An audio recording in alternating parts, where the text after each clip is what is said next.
Bienvenue dans le débat. Il est consacré au bras de fer entre les États-Unis et l'Iran. Alors que les manifestations ont repris à Téhéran ce week-end, les universités ont défié le régime. Des slogans appelant à la mort d'Ali Khamenei ont retenti une nouvelle fois. Les étudiants ont manifesté notamment à Téhéran, mais aussi à Mashhad. Donald Trump fait pression sur l'Iran. Le président américain a envoyé 2 porte-avions au Moyen-Orient. 17 navires américains sont dans la zone et les bases militaires américaines ont été renforcées. Et de son côté, l'Iran importe des armes de la Russie et procède à des exercices militaires avec Moscou. Téhéran avertit que toute attaque américaine, y compris, je cite, une frappe limitée, le pousserait à riposter avec force.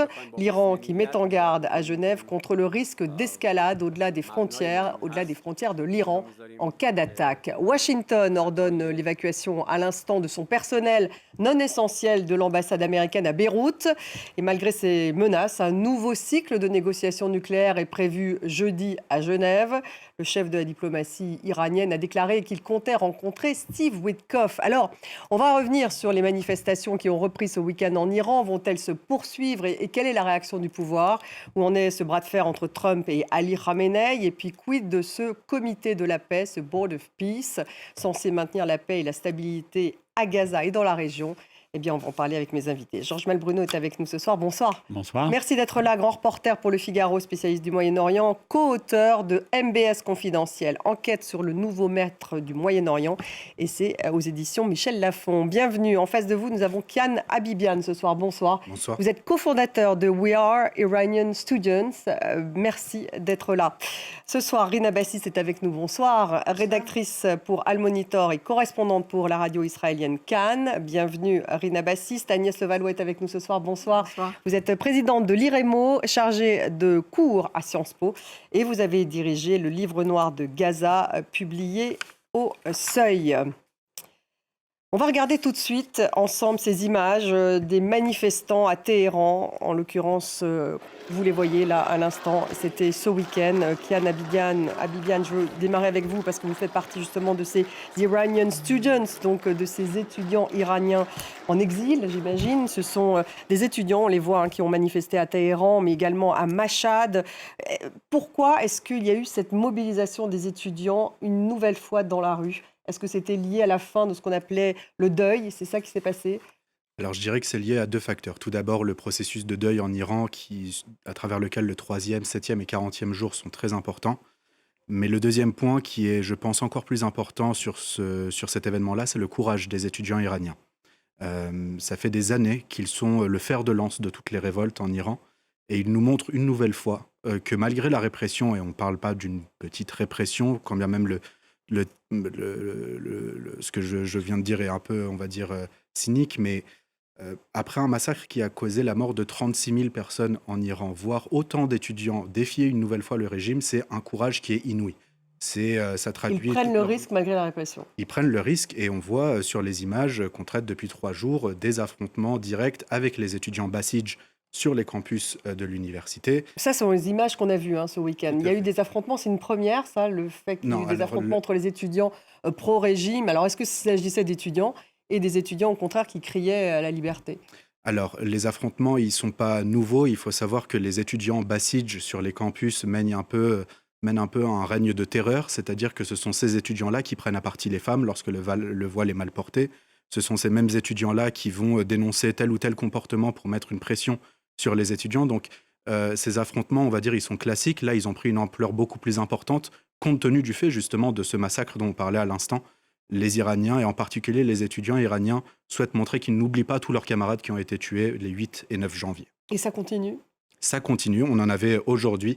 Et au vu des différentes annonces qui ont été faites par les étudiants, ils risquent fort de continuer dans les prochains jours. Agnès Levallois, on parle des étudiants et non plus des commerçants. C'est par les commerçants qu'avait commencé la révolte des Iraniens. Est-ce que vous avez le sentiment que ça va continuer, que ça va aller plus loin? On a quand même le sentiment, effectivement, que cette mobilisation des jeunes, des étudiants, elle est toujours là. C'est-à-dire que face à l'horreur de ce qui s'est passé, on se rend compte qu'une grande partie d'entre eux, alors je serais incapable de dire le pourcentage que ça représente, c'est très difficile, mais en tous les cas, il y a encore une partie de cette jeunesse qui n'entend pas rentrer à la maison et arrêter, considérant que, avec la pression, je pense que là, il faut faire un lien aussi avec la pression exercée par Trump, que le moment continue à être un moment qui implique et qui oblige, si je puis dire, ceux qui luttent contre ce régime de continuer en se disant qu'il y a un moment historique avec cette pression exercée par Trump et que il convient, en tous les cas, d'agir sur ce moment-là. Et donc, pour eux, ce n'est absolument pas le moment de s'arrêter, au contraire, pensant qu'il faut aussi être dans ce moment qui est un moment tout à fait particulier. Alors, risques et périls. Georges Malbruno, vous écrivez dans le Figaro que l'ancien président iranien Hassan Rouhani, avec ses soutiens, avait tenté de renverser Ali Khamenei juste avant la répression des 8 et 9 janvier. Ces informations du Figaro. Oui, alors renverser, non, je n'ai pas dit renverser. Hassan Rouhani, l'ancien président, épaulé par ses anciens ministres, par certains mollahs religieux de Qom, par certains gardiens de la Révolution, ont voulu écarter Ali Khamenei de la gestion de la crise actuelle. Et ce qui était quand même assez courageux, ils n'y sont pas parvenus parce qu'il y a au moins un personnage qui pourtant avait envoyé un émissaire lors d'une réunion, s'appelle Ali Larijani, qui est le patron du Conseil supérieur de sécurité nationale, qui est l'instance qui autour du guide, définit les grandes options, qui au dernier moment a changé d'avis, a fait pencher la balance en faveur donc a éteint cette initiative. Et ensuite, il y a eu une reprise en main. Et on a vu d'ailleurs après que Hassan Rouhani, Javad Zarif, son ancien ministre des Affaires étrangères, ont été assignés à résidence, qu'un certain nombre de réformateurs ont été arrêtés, relâchés. Donc voilà, il y a des gens autour des gens du système, hein, réformateurs, etc., qui voient que le guide suprême et un certain nombre de personnes autour de lui conduisent le pays peut-être à sa perte. Et donc, qui, eux, n'ont pas envie, justement, qui ont envie que le régime survive. Et ils ont échoué. Et ils ont échoué. Mais est-ce que, je veux dire, dans l'esprit, par exemple, américain, ça pourrait être un plan B qui pourrait être activé après, si jamais, justement, Khamenei et les durs autour de lui, eh bien, à un moment donné, étaient invités à partir ou devaient partir sous le poids des frappes. Donc, je veux dire, voilà, il y a quand même des choses qui se passent dans cette boîte noire du système qui est difficile pas monolithique, à pénétrer. à vous lire, Elle n'a jamais en tout été cas. monolithique. Dans le même temps, hein, puisque vous parliez de l'état d'esprit des Américains, il y a ce renforcement de la présence militaire des États-Unis dans la région pour faire pression sur l'Iran. Alors, ils ont mis en place l'une des plus importantes forces militaires au Moyen-Orient depuis la guerre en Irak en 2003. 17 navires américains dans la zone. On va voir d'ailleurs le plus grand porte-avions américain, le Gerald Ford, qui est passé, il est passé par le détroit de Gibraltar. Il était au large de la Crète il y a quelques heures. Vous voyez ces images de ce porte-avions Gerald Ford. Il y a un autre porte-avions arrivé, donc, qui est celui d'Abraham Lincoln. Il y a 40 000 Américains qui sont déployés dans la région. Un renforcement du nombre d'avions sur les bases américaines, Koweït, Qatar, Émirats arabes unis. Rina Bassist, là, on va écouter, je vais vous faire réagir, on va d'abord écouter Steve Witkoff, justement, dans une interview sur Fox News. Voilà ce qu'il a dit. Il s'étonne de savoir pourquoi ils n'ont pas, je ne veux pas employer le mot capituler, mais pourquoi ils n'ont pas capitulé. Pourquoi, sous cette pression, avec la puissance maritime et navale déployée là-bas, ne sont-ils pas venus nous dire « Nous affirmons ne pas vouloir l'arme nucléaire. Voici ce que nous sommes prêts à faire. » Et pourtant, c'est difficile de les amener jusque-là. Ils auraient dû capituler, voilà ce que dit Steve Witkoff. Donc Trump pense qu'en faisant pression sur les Iraniens, ils vont capituler. Est-ce que c'est de la naïveté, du narcissisme? Est-ce que c'est une réalité? Bon, il y a deux choses. D'abord, qu'est-ce que c'est capituler? Donc là, les Américains, qu'est-ce qu'ils parlent? Ils parlent de du programme nucléaire. Ils parlent très peu maintenant, depuis quelques semaines, ils parlent très peu justement des manifestations. Donc, capituler, c'est quoi? C'est accepter un certain compromis sur justement le programme nucléaire, peut-être aussi sur les missiles balistiques, mais a priori pas sur Mais ça, c'est cette pas tout à fait une capitulation. C'est Donc, plutôt une négociation. d'abord, on met ce point d'interrogation, qu'est-ce que c'est capituler? Et après, le problème est aussi que les Américains, ils envoient des signes contradictoires d'une certaine façon. Et Georges Marbrunot a mentionné tout à l'heure plan A, plan B. Et pour l'instant, on voit d'un côté cette armada énorme avec le deuxième porte-avions qui arrive. Il y avait aussi des photos aujourd'hui des grands avions de refuel qui sont arrivés justement en Israël, aussi en route pour la région. Donc, d'un côté, ça, toutes ces formes militaires, mais après, ils disent aussi, mais nous, on va continuer, en fait, à discuter. Il y aura jeudi à Genève. Voilà, on apprend que Steve Witkoff et Jared Kushner vont à Genève. Exactement. Donc jeudi. là, on se demande, est-ce qu'il y a vraiment un ultimatum sur la table ou est-ce que les Américains, ils sont aussi prêts à laisser les Iraniens une sorte de porte de sortie?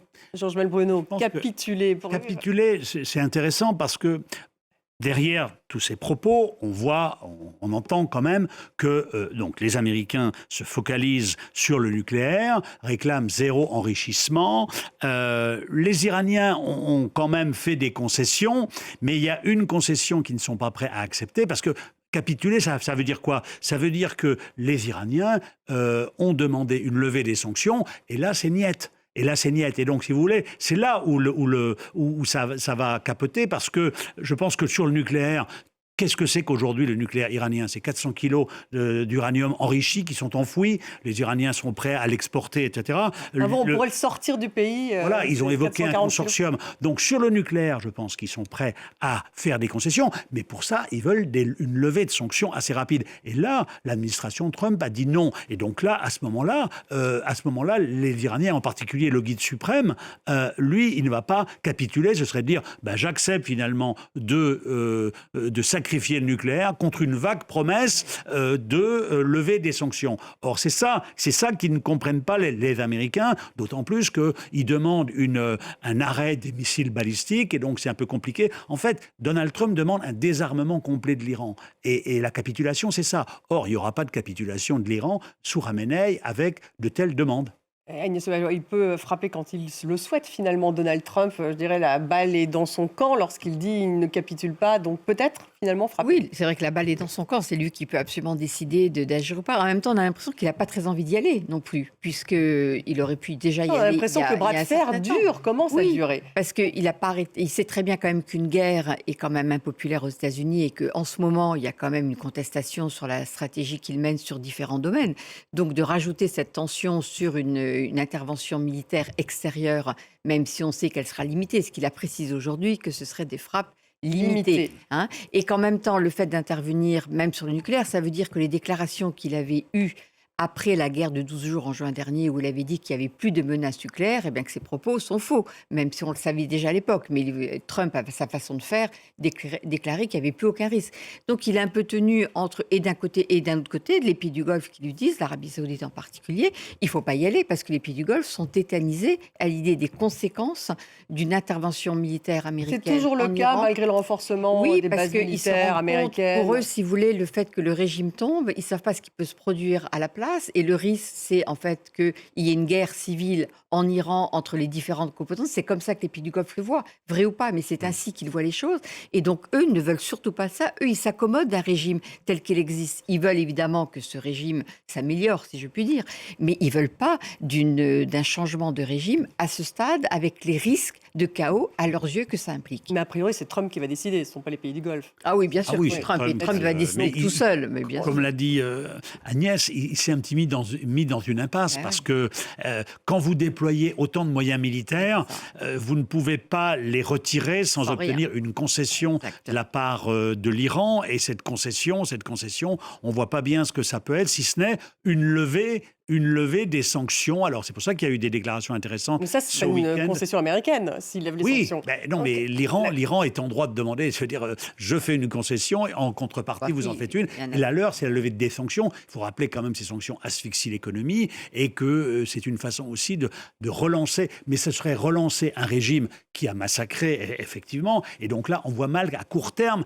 les Américains accepter une levée des sanctions. Donc, on est dans une impasse, dans un dialogue de sourds. On est dans un dialogue de sourds. Vous vouliez réagir, Rina Oui, Bassi? moi je pense pas que la balle est dans le camp des Américains. C'est surtout dans la balle des Iraniens, parce que les Américains, ça fait des semaines qu'ils menacent, qu'ils amènent encore des capacités militaires, mais pour l'instant, chaque fois, ils laissent la porte ouverte aux négociations. Ils sont allés déjà 2 fois, ils sont prêts à aller à la 3e fois. Eux, ils laissent la place pour les négociations et ils souhaitent, je pense, à la fin, arriver à un compromis et ne pas arriver à une situation de guerre. Mais c'est ce dont on n'est pas sûr, justement, parce que ce qu'ils souhaitent. les Saoudiens, ça leur plaît pas, c'est leurs alliés quand même, et les Qataris, les Koweït, personne ne le veut. Donc, pour les Américains, ça sera mieux d'arriver à un accord. Là, face à eux, on a un régime qui a quand même... Il y avait la guerre de 12 jours, ils s'en fichent complètement. Il y avait les manifestations, ils s'en fichent complètement. Eux, ils se barricadent derrière cette position. Nous, on ne veut pas faire de compromis. Peut-être un tout petit peu sur le nucléaire, pas du tout sur les missiles, pas du tout sur les manifestations. La balle est dans leur camp. Et l'Iran qui a averti que toute attaque américaine, y compris une frappe limitée, pour reprendre les termes des Américains, le pousserait à riposter avec force. L'Iran se prépare pendant tout ce temps. On écoute le chef de la diplomatie iranienne. Si les États-Unis nous attaquent, alors nous avons pleinement le droit de nous défendre. Si les États-Unis nous attaquent, c'est un acte d'agression. Ce que nous ferons en réponse relèvera de la légitime défense et ce sera justifié et légitime. Quelle est votre analyse? Parce qu'ils se préparent pendant justement ce temps que leur laissent les Américains. Ils ont le temps de se préparer. Ali Khamenei a chargé donc Ali Larijani, dont vous parliez il y a un instant, de veiller, d'après ce que j'ai lu, à ce que la République islamique survive, non seulement donc au bombardement, mais aussi à toute tentative d'assassinat. Donc ils se préparent en interne, ils se préparent avec leurs proxys. Ils disent qu'ils pourraient peut-être les utiliser, en l'occurrence les proxys au Yémen. Quelle est votre analyse? On parlait tout à l'heure de l'accord. Du point de vue de la société civile, vu qu'elle est très souvent oubliée au cœur des débats, parce qu'on parle du balistique, du nucléaire, des sanctions économiques, mais pas... On ne les oublie pas. Non, on en parle ici, mais pas une seule des parties prenantes de cette discussion n'a évoqué ne serait-ce qu'une seule fois le sort de la société civile. Je vais vous dire une chose, le seul deal qui est acceptable du point de vue de la société civile, c'est un deal dans lequel il y a la chute de la République islamique. Ça, c'est le premier point. Le deuxième Et point... on n'est pas du tout sûr que Trump souhaite ça, finalement. Ce qu'il souhaite, lui, nous importe peu dans un premier temps parce que, aux dernières nouvelles, les Iraniens sont souverains de leur propre choix. Ça, c'est le premier point. Le deuxième point concernant la suite. On a parlé de différentes factions. On parlait à l'instant, par exemple, de Rouhani, de Zarif, etc., qui auraient tenté de réformer le pays. Au point où nous sommes actuellement, c'est-à-dire suite à des massacres sans nom qui ont été commis les 8 et 9 janvier. Je pense que ça fait déjà pas mal de temps qu'il est trop tard pour la République islamique qu'elle entame une réforme. Une réforme, ça s'applique sur des gouvernements qui ont montré des signes de progrès. Pas un régime qui coupe Internet en 2019 sous Rouhani et Zarif pour tuer 1500 personnes. Pas un régime qui abat son propre avion civil pour tuer des civils. Pas un régime qui coupe une deuxième fois Internet pour tuer au moins 36 000 personnes. Donc pas d'alternative au sein du système. Il n'y a absolument aucune alternative au sein du système. Ce système est, pourri de l'intérieur, que ce soit les réformateurs ou les conservateurs. Tous ont prouvé à différents épisodes de l'histoire de l'Iran qu'ils n'étaient ni représentants de la population iranienne, ni même légitimes de représenter qui que ce soit en Iran. Alors que pensez-vous des négociations qui ont lieu en ce moment et qui vont continuer à Genève? Alors les négociations, elles ont très peu de valeur. En fait, quand bien même un accord serait signé, quelle valeur aurait cet accord aux yeux de la population civile? La République islamique d'Iran est un État en faillite. La monnaie iranienne s'est effondrée. Ils sont en crise hydrique, ils sont en faillite hydrique dans le pays. Ils n'arrivent pas à apporter de l'électricité, ils n'arrivent pas à apporter de l'eau, ils n'arrivent pas à payer les salaires. Donc dites-moi comment est-ce que ce système peut survivre alors qu'il n'a absolument rien derrière lui pour le soutenir, ni sa population, ni même son système qui est en train de se fissurer de l'intérieur. Et il est en mode survie. Oui, mais c'est Bruno. aussi pour ça qu'ils réclament la levée des sanctions. Ben, bien Je sûr. suis d'accord, tout à fait d'accord. Oui, avec vous. alors la C'est levée- une faillite, etc. Mais ils savent très bien que cette dernière crise a commencé par la dévaluation du rial, etc. Alors, oui, tout et à que, fait. Voilà, et c'est pour ça que les États-Unis ne pourront pas ou ne voudront pas, a priori, à court terme, récompenser un régime qui a massacré en levant des sanctions. Et à partir de là, on est dans une dangereuse impasse et encore une fois, dans un dialogue de sourds. Et en plus, l'Iran se prépare, puisqu'il y a eu des exercices, donc non seulement en interne, il y a eu des exercices militaires conjoints donc en mer d'Oman avec les Russes. Il y a eu une aide militaire, ça c'était dans le Financial Times aujourd'hui, en une 500 millions de contrats pour des armes portables, des armes Verba, pour reconstruire la capacité de défense aérienne de Téhéran. Il y en a 500 qui ont été commandés à la Russie. Donc là, ça commence à devenir quand même plus compliqué, non, Agnès Levallois, s'il y avait une intervention américaine militaire? Les Américains ont quand même des moyens militaires absolument considérables. Donc, de toute façon, s'ils veulent bombarder comme ils l'ont fait au mois de juin, ils ont largement les moyens de le faire. Et donc, ils peuvent mener une opération de grande ampleur. Mais avec quel objectif? Toute la question est là. Quel est l'objectif que recherche Trump? On sait très bien que ça va être extrêmement compliqué de faire tomber la République islamique avec un bombardement extérieur. Moi, je suis persuadée... Voilà, le scénario à la vénézuélienne ne peut pas se reproduire. Moi, je suis persuadée que ce régime ne tombera que si, et ça rejoint les propos tenus par Georges tout à l'heure, si une partie de ce système décide de le quitter justement face à la radicalité incarnée par Ali Khamenei et rejoint les manifestants, même si leurs objectifs sont très éloignés. Mais je ne vois pas ce système tomber, malheureusement, uniquement face à la mobilisation de ces jeunes qui sont extrêmement courageux. Il n'y a aucun doute là-dessus. Mais le système dispose quand même d'une capacité de répression énorme. Et donc, moi, j'ai du mal à penser qu'une intervention extérieure fasse tomber la République islamique et que les manifestations seules puissent y arriver, parce que c'est un système, même si il est très affaibli, même si les fondements même de la République islamique sont touchés aujourd'hui, raison pour laquelle le régime réagit aussi fortement avec autant de répression. S'il se sentait plus sûr que de lui, ce régime, il n'aurait pas utilisé une répression aussi importante. C'est qu'il sait bien qu'il est aujourd'hui dans ses fondements même mis en difficulté. Mais je crains que, en l'absence d'une partie de ce système qui se dirait on lâche le guide, une sorte de scission loin, eh bien, je crains que ça dure encore. C'est vrai que si, d'ailleurs, c'est des diplomates iraniens qui nous l'ont dit, si les Américains avaient frappé les nuits du 8 au 9 et du 9 au 10, où il y avait des centaines de milliers de personnes d'Aftétir jusqu'à la Guidance qui marchaient, etc., qui créaient un effet de nombre, qui pouvait éventuellement prendre le Parlement, prendre la télévision, là le régime aurait tremblé, ce sont les Iraniens. Aurait vacillé, mais il n'y a pas eu d'intervention. Et donc après, effectivement, ce qui risque de se passer, s'il y a des frappes, c'est qu'il se passera ce qui s'est passé en juin, c'est-à-dire qu'il y aura une fuite de beaucoup de Téhéranais vers la Caspienne, et il y aura un couvre-feu d'instaurer, et que le régime ayant déjà massacré, il ne va pas reculer pour massacrer de nouveau. Et donc, c'est pour ça que c'est un scénario qui est extrêmement dangereux, en particulier pour le peuple iranien. Et vous ne voyez pas le momentum, justement, s'éloigner? Parce que c'est un peu l'impression qu'on a aujourd'hui, avec cette préparation de l'Iran d'un côté, avec ces négociations qui ont lieu entre Trump et les Iraniens. Le momentum, non, je ne le vois pas vraiment s'éloigner dans la mesure où nous, on est toujours resté focalisé sur la société civile et elle a toujours maintenu la flamme de la révolution allumée. Elle l'a même réalimentée à plusieurs reprises par un courage immense. On parlait pas mal des scénarios avec l'intervention potentielle des Américains.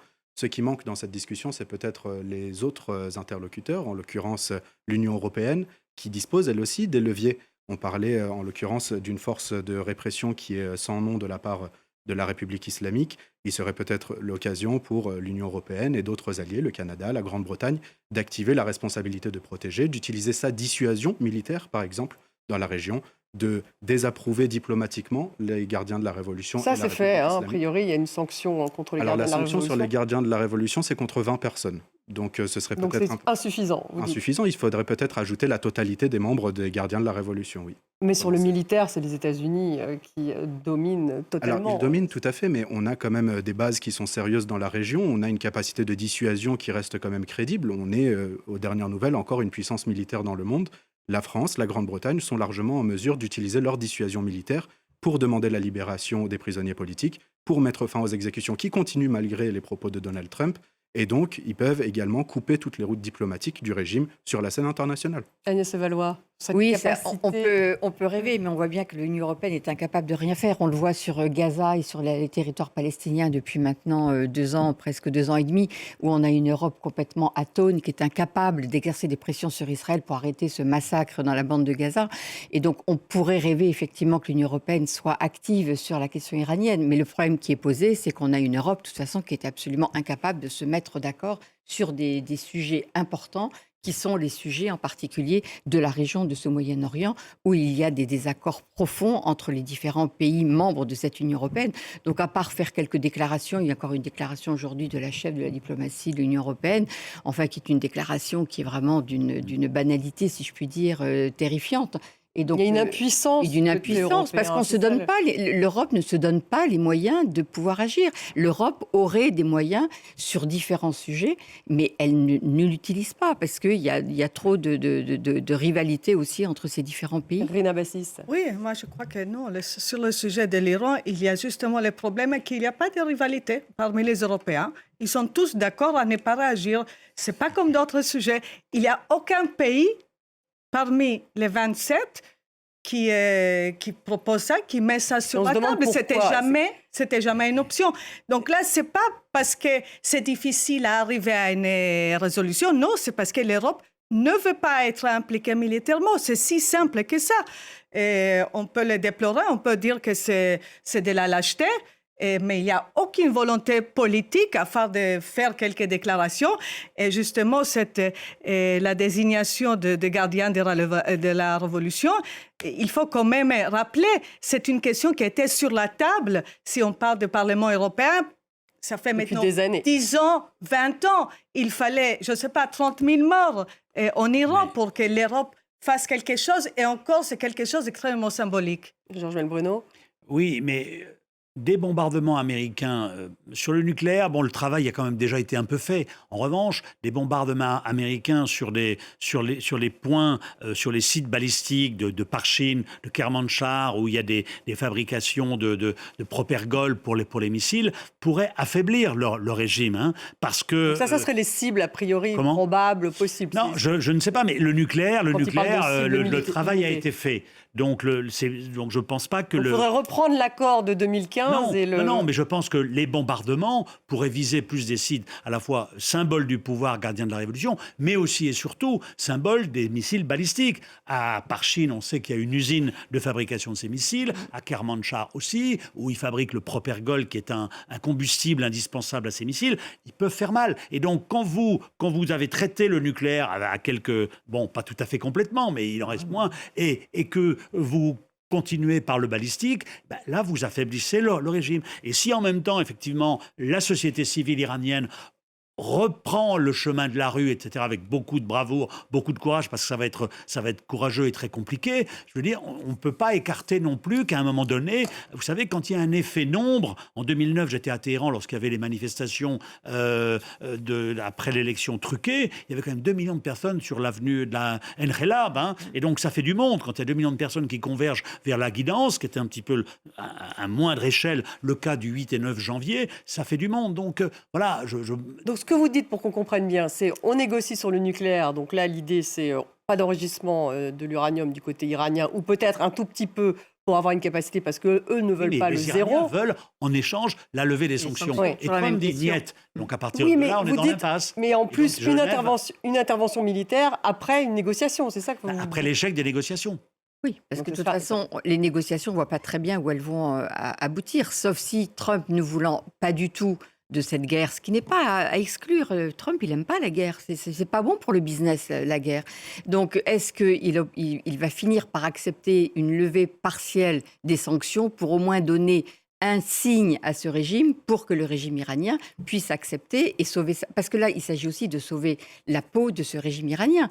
Khamenei, aujourd'hui, il est coincé. Donc, si Trump fait une toute petite avancée, il peut tout à fait s'en saisir pour se maintenir parce que sinon, il sait qu'il risque absolument de tout perdre. Donc, on est dans un jeu très, très serré, me semble-t-il. Et on a bien vu, si je peux me permettre, que les Iraniens, intelligemment, ont fait miroiter aux Américains la perspective de marché. de marché, C'est ça, dans le pétrole, des contrats dans sur le gaz, pétrole, ce qui notamment. n'était pas le cas en Absolument. 2015. Donc voilà, alors après, est-ce que Trump va tomber dans le panneau? Je ne sais pas, mais voilà, on est dans une phase extrêmement délicate parce que la diplomatie va avoir du mal à produire des effets, mais comme Agnès le disait, ça n'est pas des bombardements aériens qui vont faire tomber le régime à court terme. Et on va écouter justement Benjamin Netanyahou qui a réagi aujourd'hui. Personne ne sait ce que l'avenir nous réserve. Nous sommes vigilants. Nous sommes préparés à tous les scénarios. J'ai transmis et j'ai clairement indiqué au régime des ayatollahs que s'ils commettent peut-être la plus grave erreur de leur histoire et attaquent l'État d'Israël, nous répondrons avec une force qu'ils ne peuvent même pas imaginer. Irina Bassis, quelle est la position exacte de Benjamin Netanyahou aujourd'hui? Parce qu'on a l'impression qu'il était très favorable à une intervention militaire et puis un peu moins. Aujourd'hui, c'est quoi? Je crois que ça fait quelques semaines que Jérusalem est dans une situation très délicate parce que d'un côté, bien sûr, Israël aimerait voir les Américains frapper les Iraniens. Et la priorité, ça sera bien sûr faire tomber le régime, mais même sans faire tomber le régime, qu'il y aura des frappes qui vont détruire davantage les sites nucléaires et tout spécifiquement aussi tout ce programme de missiles balistiques. Donc ça, c'est la priorité israélienne.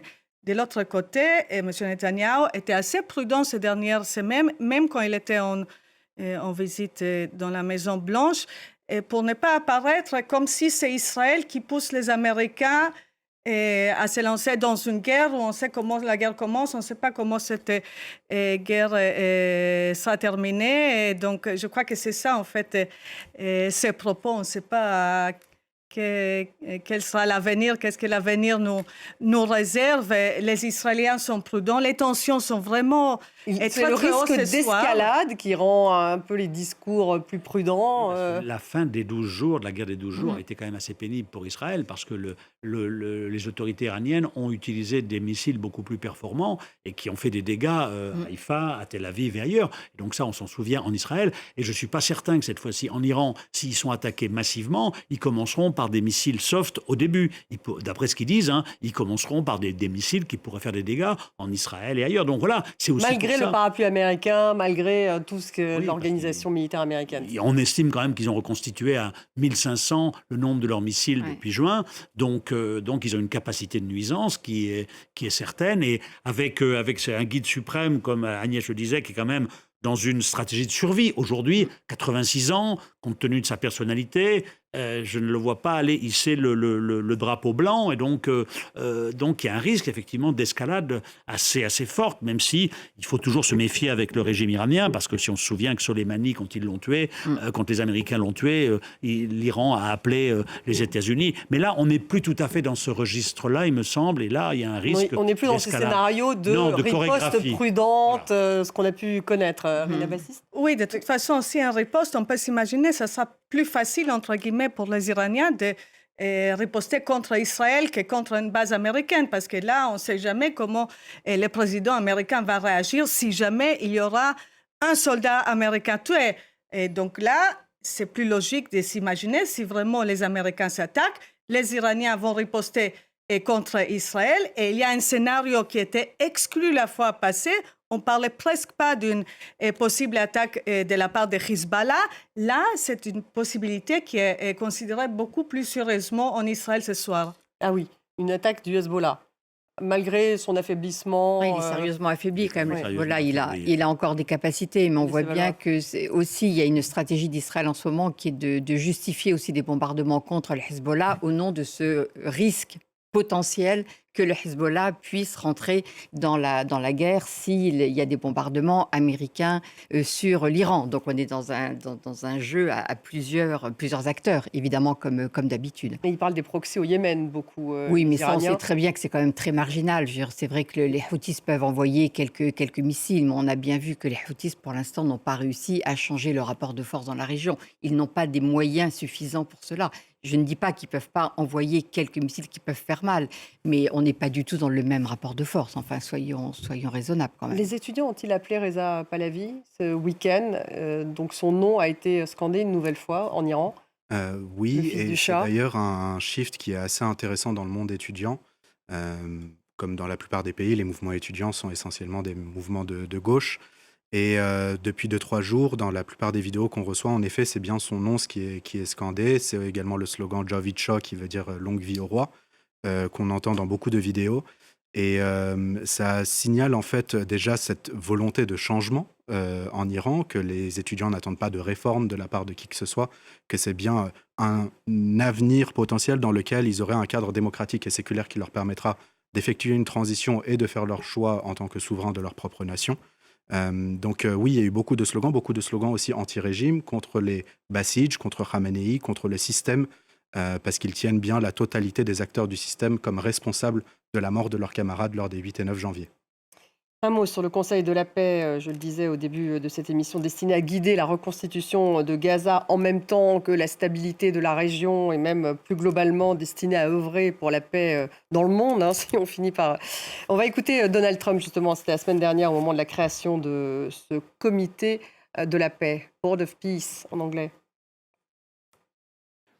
Nous proposons un modèle montrant comment des nations souveraines et responsables peuvent coopérer pour assumer la responsabilité de faire face aux problèmes dans leur propre région. Le Conseil de la paix montre comment un avenir meilleur peut être construit en commençant ici même, dans cette salle, et je veux vous annoncer que les États-Unis vont faire une contribution de 10 milliards de dollars au Conseil de la paix. Georges Malbruno, que peut-on attendre alors de ce Conseil de la paix? Donc il y a ce bras de fer avec l'Iran, ce déploiement de l'armada américaine d'un côté, ces négociations bilatérales, et puis ce Conseil de la paix qui, a priori, devrait remplacer l'ONU. Enfin, c'est ce que souhaiterait Trump. Moi, je pense qu'on peut en attendre beaucoup de blabla. Et pas grand-chose d'autre. Et d'ailleurs, lors de cette manifestation, de cette cérémonie-là, le représentant palestinien, qui n'existait pas d'ailleurs, il n'y avait pas marqué Palestine sur son bureau, sur son tréteau, et a eu droit à 3 minutes pour parler. Donc, je veux dire, tant que vous aurez le Hamas qui existe encore et qui s'est renforcé depuis le cessez-le-feu d'octobre... Il s'est renforcé, vous dites, parce oui, que dans le plan Trump, il y a le désarmement du Hamas. Il y a le désarmement, mais le désarmement du Hamas, c'est comme le nucléaire iranien, on peut attendre longtemps, je pense. Et vous avez en face Benyamin Netanyahou, eh bien, le plan Trump pour la paix, je pense, est un plan qui sera mort-né, parce que le Hamas sera là, le Hamas a besoin d'un adversaire, et Benyamin Netanyahou a besoin d'un adversaire, et les deux sont là, et encore assez bien là, parce que le Hamas, il y a un comité technocratique, vous savez, qui normalement doit gérer Gaza. Ça fait 2 mois, il n'a pas osé mettre le pied à Gaza. Et donc, le Hamas, en attendant, il existe, mais le Hamas tient le terrain. Et il y a une autre chose, je pense qu'il faut ajouter, c'est que dans ce Board of Peace, j'ai du mal à parler de Conseil de la paix. Le mot paix me paraît un peu problématique. C'est une traduction de l'anglais. Hein. Je sais bien, mais voilà, je tiens à le préciser. Le problème, c'est que le mot palestinien n'est pas abordé, n'est pas évoqué, n'est pas écrit. Au départ, c'est censé être pour la stabilité de Gaza. Voilà, à l'origine, c'est ça. Donc, on voit bien que de toute façon, ce plan n'en a strictement rien à faire de la question palestinienne et que l'objectif de Trump, c'est simplement de dire qu'il est plus fort que tout le monde et qu'il va régler la question. Et comme vous l'avez dit tout à l'heure, et ça me paraît être un point essentiel, il veut remplacer l'ONU. Alors que l'ONU, quand même, a sa légitimité et est encore une institution reconnue par de nombreux pays. Donc, de vouloir passer outre pour mettre en place ce conseil avec simplement, passez-moi l'expression, ses copains, c'est-à-dire des pays avec lesquels il a prise qui leur permet d'accepter, avec, je rappelle, le droit d'entrée de 1 milliard en espèces. Pour moi, c'est pour être permanent. Permanent, c'est plus de l'ordre de la mafia, ce genre de comportement, de verser une somme pareille en espèces.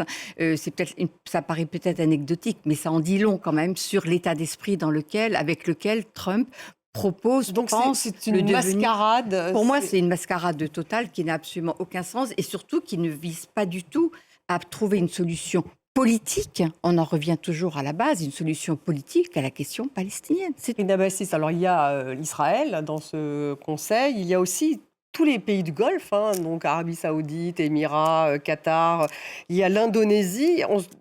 Les choix sont assez... pourquoi est-ce que Israël, on peut imaginer pourquoi, mais pourquoi les pays du Golfe en font partie ? C'est des partenaires en business. Mais oui, ils veulent avec pas- Donald C'est Trump, le donc business. Et c'est un la milliard sécurité. pour eux, c'est pas gênant.